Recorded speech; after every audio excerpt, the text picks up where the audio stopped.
Hi, this is Dania Hussain.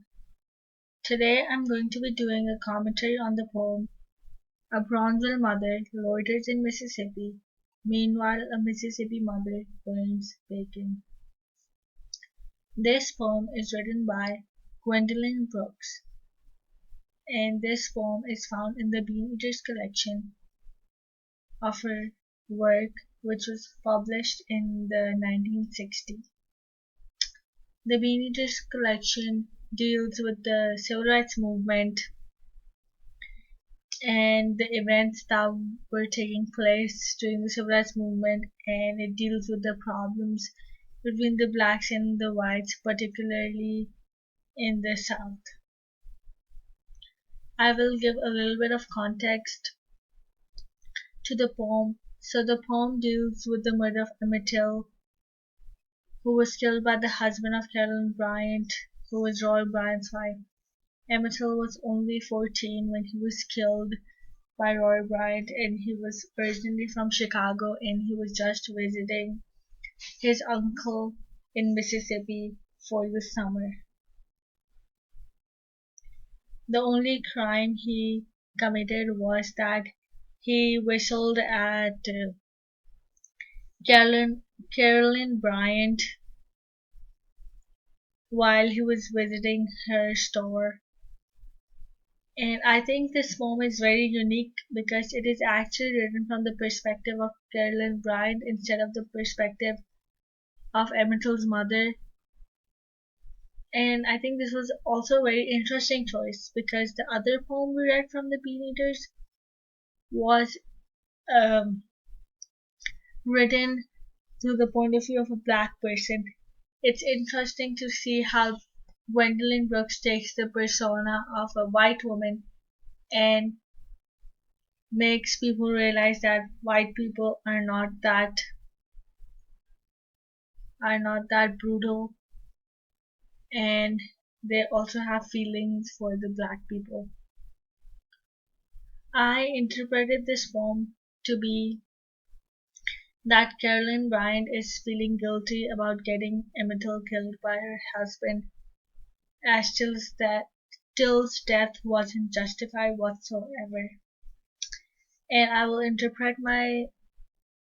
support my interpretation through techniques, language, and structure. So I'll start off with technique.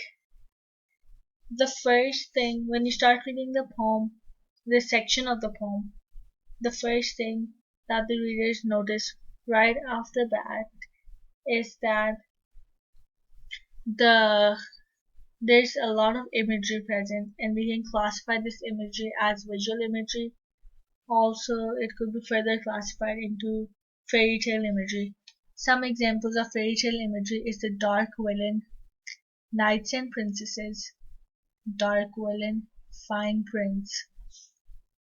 I interpreted the dark villain to be Emmett Till because it uses the keyword dark, which would obviously represent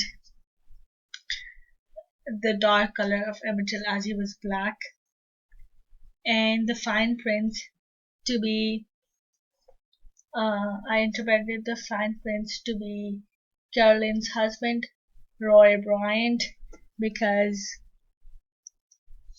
he would be considered the fine prince because he killed Emmett Till, so he was the prince. And I think the fairy tale imagery is one big metaphor in this poem. And another metaphor that I noticed was unhorsed. And I think unhorsed is a metaphor for Till. Unhorsed is a metaphor for Till because he was unarmed and he had the innocence of the little boy who could not defend himself. And the metaphor connects to the childlike diction used in the poem, which I will talk about later. There is repetition of undisputed in the poem, undisputed breadth, undisputed height, and I think This repetition creates a parallelism between Roy Bryant and Emmett Till. She compares Till to Roy Bryant by saying that Till was still a little innocent boy, while Roy Bryant was a big man. He was a grown man, so he had the power to not commit the murder Till to not murder Till, as he was still a young boy and was new to the South and wasn't familiar with all the rules that were put forth in the South. Next, I will talk about the language Gwendolyn uses in this particular section. Gwendolyn uses motherly diction such and childlike diction such as with eyes still too young to be dirty, infant softness, that boy, baby full of tantrums.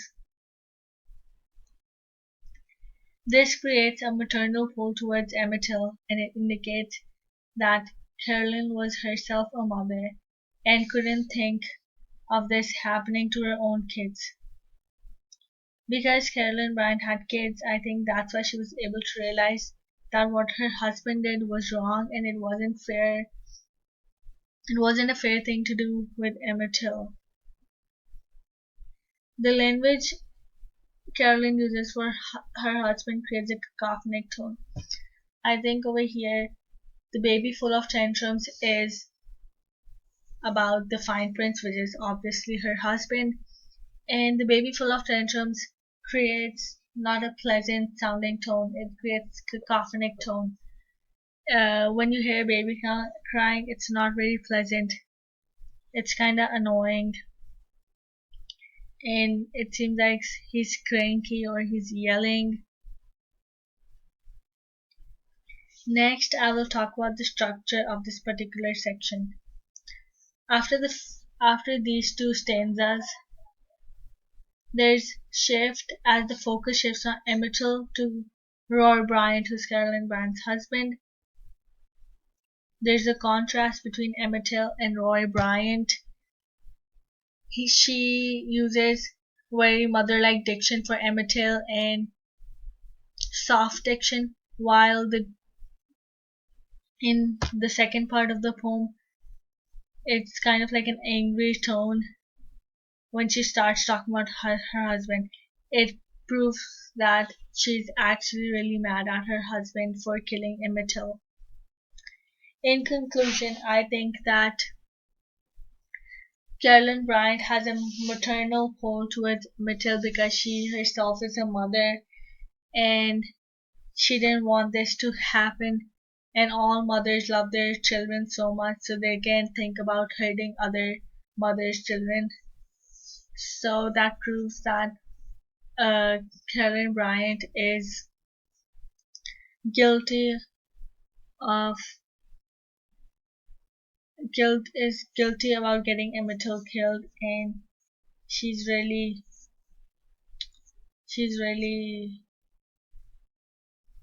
apologetic about it. Thank you.